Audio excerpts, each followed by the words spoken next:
So I don't know why it took so long for me to finally do one. Just laziness, you know. I like recording stuff every now and then and putting it on Instagram or YouTube, but doing an actual vlog, it's so I gotta give props to the people that do it well. It's a lot of damn work. Yeah, I'll just start with the introduction. I'm Psych Nurse Chris. I call myself Psych Nurse Chris because I work in psych, and my first name is Chris. It's very original, very original. I've been working in mental health and chemical dependency for about 7 or 8 years. I love what I do.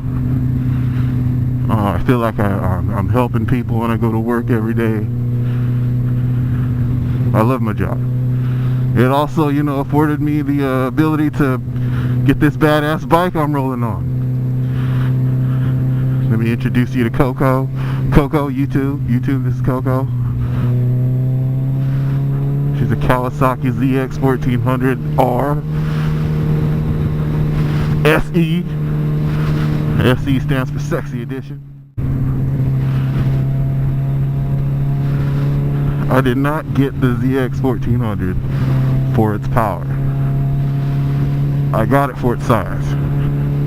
Because I am 6'7" and big as fuck. So I needed a big bike. And I wanted a sport bike.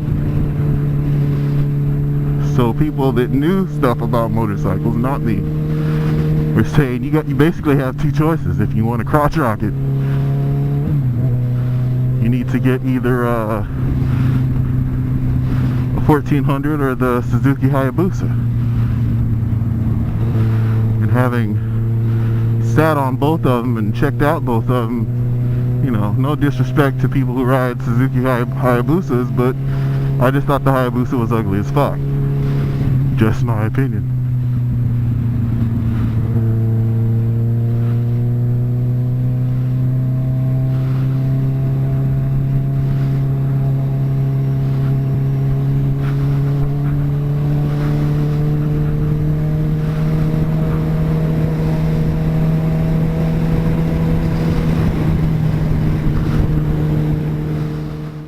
This is my first bike, by the way, and that kind of blows people away. Like, what? Your first bike is a 1400?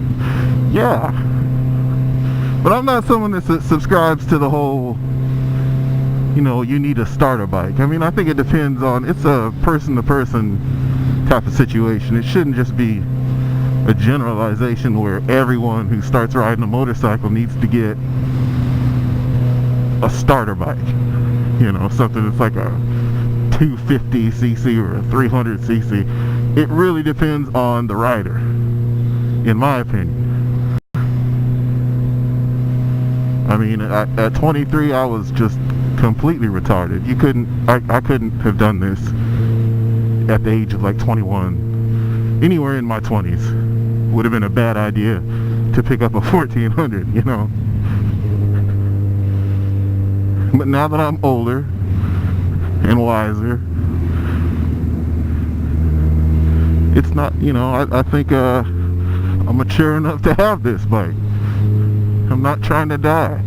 I have no problem telling somebody that's trying to race me on the side of the road, I'm not trying to do that. Doesn't mean that I don't do that, but, you know, I'm mature enough to know when I can and when I can't. Oh shit, look at that. See, this is why I can't ride in canyons. I'm not in the canyon right now, but this is why I shouldn't, because I start rolling and everything's all good, and then I notice something gorgeous, like, oh, what's that? And then the whole bike goes flying that way.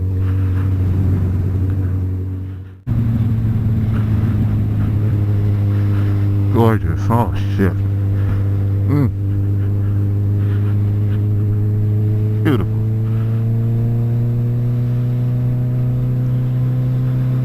Basically, I was given a motorcycle when I was about 15. Just to do a quick little backstory.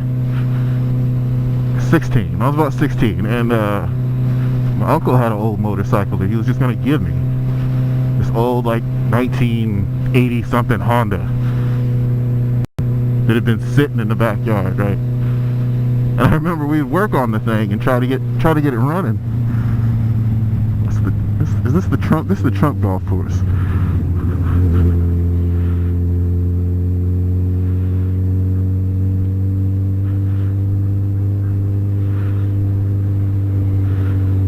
Here he is. Fuck you, Trump. Fuck you. So he had, put this bike back together, got it running, and my mom of all people paid for me to go take the motorcycle training class. She was totally cool with it. Shout out to moms. Most moms like, no, you gonna die. You ain't gonna get on no bike. Nuh-uh. Oh, I was like, you gonna have transportation and I ain't gotta worry about you getting back and forth to school? Cool, here. She paid for me to take the class. I took the written, everything was all good. Tried to take the actual training class where you're getting on the bike, and I dropped their bike. I was way too nervous. I used to have like bad, test anxiety, so I was dropping my foot all the time. I was a 16-year-old kid, shit, But I really thought I was gonna die, And the instructor, after I dropped their training bike the second time, told me, I don't think this is for you, son. Broke my heart. But I believed him, I didn't have the confidence that I have now as an old man, So when he told me that I shouldn't be riding a motorcycle at 16, that it wasn't for me, I believed him, and I just buried that pain deep down in my soul, and just kind of like gave up on the whole motorcycle thing,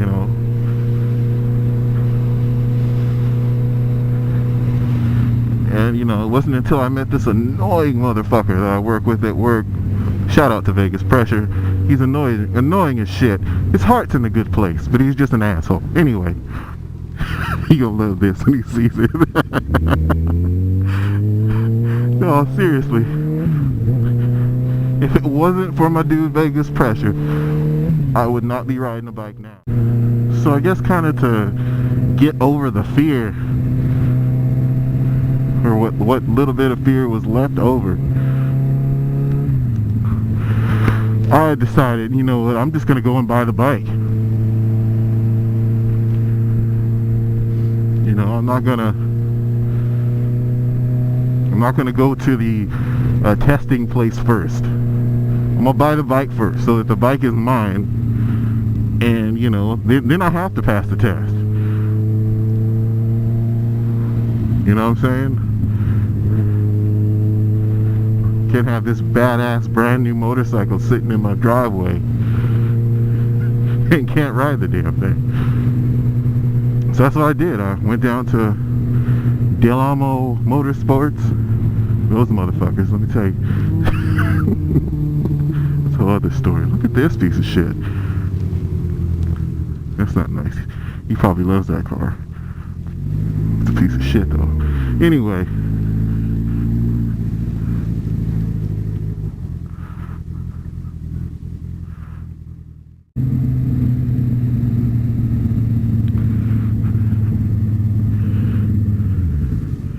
Basically, the message for the day on this Valentine's Day, this day of love,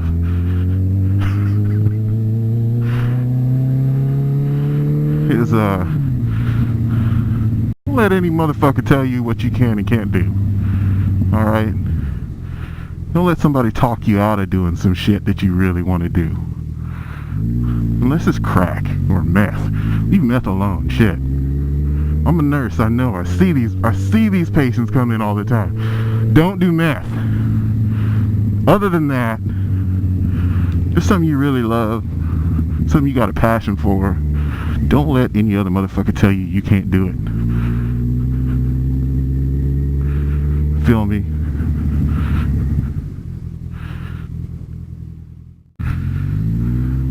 I found something that I just absolutely love to do. And I think Everybody needs to have one thing that they love doing. This is for your own mental health, for real.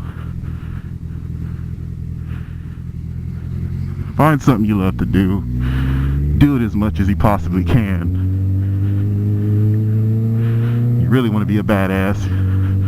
Turn that shit that you love to do into a job. You'll never work another day in your life. How about that? How about that for a last closing message? Alright, y'all. I'm Psych Nurse Chris. Peace.